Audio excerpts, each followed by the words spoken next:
ما شاء الله. طيب نيجي على الشيخ عبد الرحمن السديسي نشوف. بسم الله الرحمن الرحيم. بسم الله الرحمن الرحيم.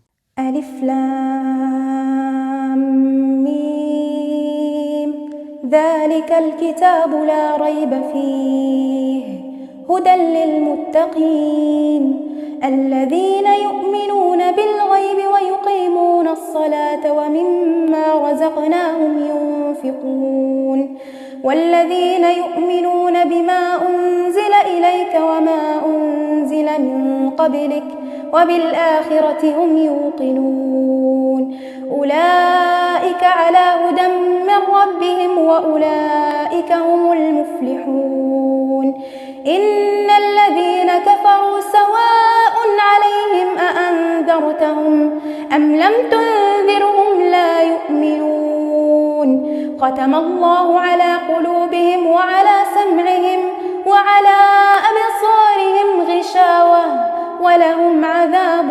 عظيم ومن الناس من يقول آمنا بالله وباليوم الآخر وما هم بمؤمنين يخادعون الله والذين آمنوا وما يخدعون إلا أنفسهم وما يشعرون في قلوبهم مرض فزادهم الله مرضا ولهم عذاب أليم بما كانوا يكذبون. صدق الله العظيم. ما شاء الله عليك.